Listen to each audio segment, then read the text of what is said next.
Hi, it's Barb and Gabby again, and I have finally pinned down one of the guys that was out here a couple of months ago that was with Sam when they heard and saw something up in the trees here behind the tavern.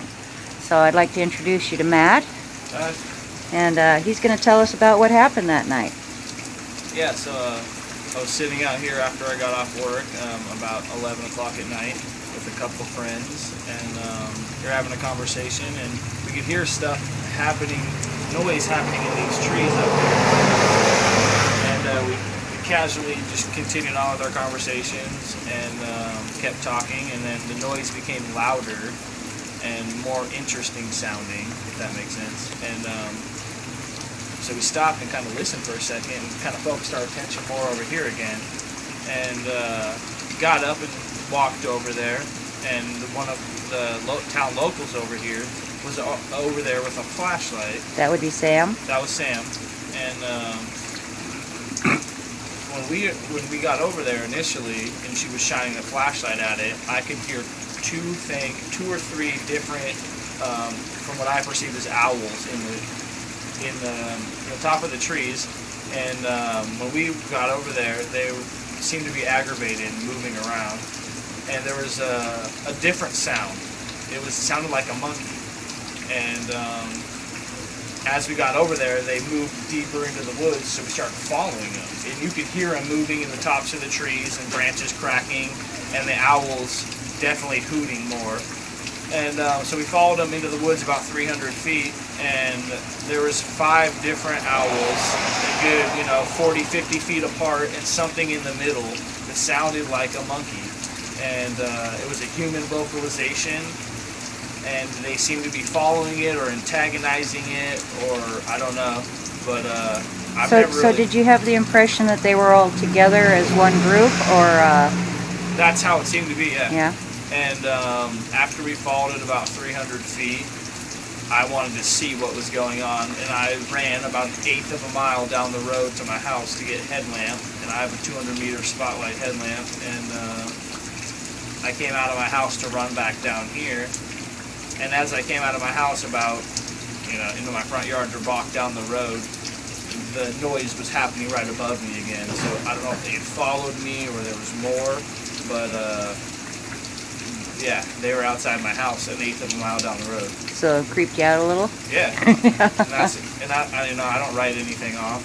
I'm open to whatever's going on around me, and that was just something that happened that doesn't necessarily always happen, and I was just sitting here. So at what point did you say you saw something jump from tree to tree? Yeah. Where were you then? So I went and got my headlamp, and after the noise was happening outside my house, I still came down here. I didn't stay there just because it was happening, so I walked back down here with 2 more people, and our other friend was recording visual and audio at the same time on his phone, which hopefully we can get on here. And I came back down here to the same spot that we had left it at, and the noise started happening again, and I saw something about this big, gray, dark gray, 100 feet up or less, in maybe 60, 80 feet up in the woods, up in the top of the trees, go from tree to tree. I don't know if it was jumping or leaping, and I didn't see any limbs or anything, but I saw a gray object go from tree to tree. Wow. Well, up the 70 road, which is not far from here, the BFRO has reports of a full-grown solid gray squatch that's been sighted. I could believe something like that. There was something in the trees that the owls were not happy with. Yeah. Or were celebrating or antagonizing, or I don't know. Something was going on. They were talking to it, and it was talking back, and it was not a bird. There's no way. Cool.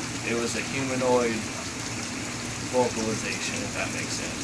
Wow. It started low as a grunt, like a growl, and then it got higher into it was yelling almost. Wow. Yeah. And we have the recording, so we need to get that. So. Okay, yeah. Cool.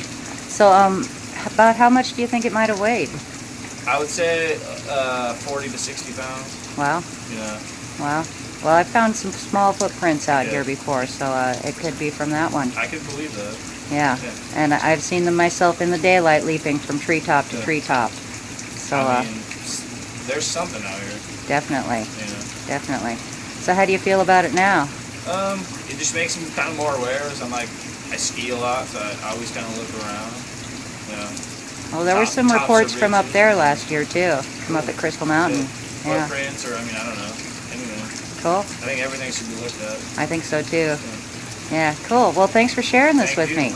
Yeah, I really Hopefully we appreciate can it. Follow up with that video we got. That would be great. It's taken me a while to find you guys. Thanks, Barb. No problem. Thank you. Yeah, next Bye. time. Cool.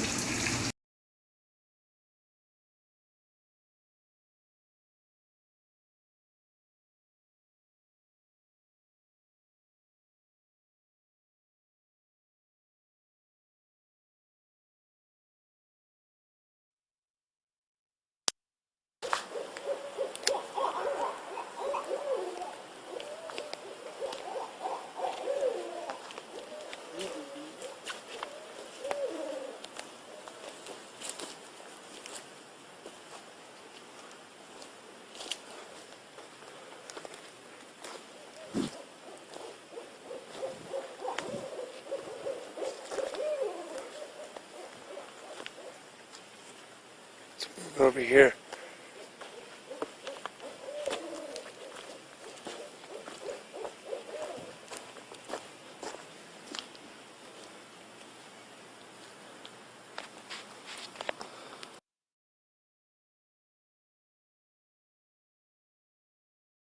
And I the whole time just kind of like, it's cool. I never really heard owls like that. Not to mention that other sound.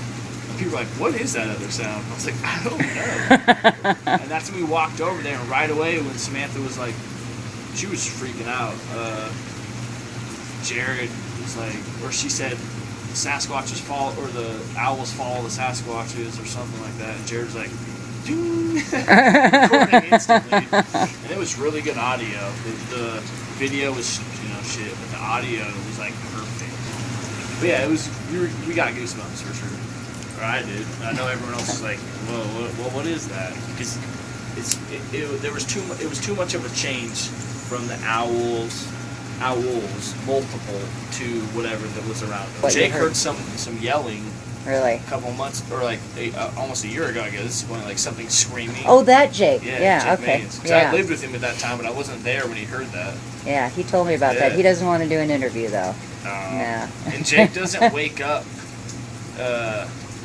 much, if that Yeah. makes sense. He sleeps till noon or 1 every day, and something woke him up out of bed to get him up. And he heard, and it was that way. Right up the middle. Yep. Well, when I got up to that where the switchback is, where the trail crosses the road, Yep. just as we came up over the edge, we must have startled it because it just it exploded out of one treetop, and it was a good 20-foot leap into the next tree, and it stopped there for just a second and shook the branches at me, and then took off through 4 more treetops before it finally disappeared. Wow. Yeah, and And the you're, whole like, thing looking lasted at just this second. thing? Yeah. And when I started up the side of the hill, I thought, I should turn the camera on, and then I thought, it's really steep, I might need my hands, and it was before I'd started carrying the camera on a stick, Crazy. So, yeah, if I'd actually gone with That was last summer? this spring, Oh, last spring. Crazy. Yeah. yeah. And that one was the size of a full-grown man. Jumping from tree to tree. Yeah. I mean, that would make the most sense, right? Yeah. That's how they'd be safe. Especially the young ones, And if they were strong enough, definitely. And I think that's part of how a lot of these trees get broken. As youngsters, they're used to leaping from tree to tree, but as they grow, those trees just can't take the weight anymore. And every now and then they'll hit one and the tree just snaps. That's crazy. Yeah, I'd be interested to hear some stories of these old loggers out here. Yeah. Oh, Bruce Tim, he's actually the day before I saw the big one chasing the elk last November, he was telling me about this landing that was up there back in the 70s, and every day they'd show up for work and the big oil drums would be tossed off the cliff. So he's the one that originally got me to climb up to the top of the ridge to look at the valley on the backside, because he said that's where the Squatches lived. And since then I've discovered that the creek that flows past my cabin, that's the valley that my creek comes from. And that's the creek that the young ones are always leaving tracks and coming around, whistling, doing the owl calls. Why couldn't there be something? Oh, I know there is. See, I'm not even a believer. I used to be a believer. Now I'm a knower.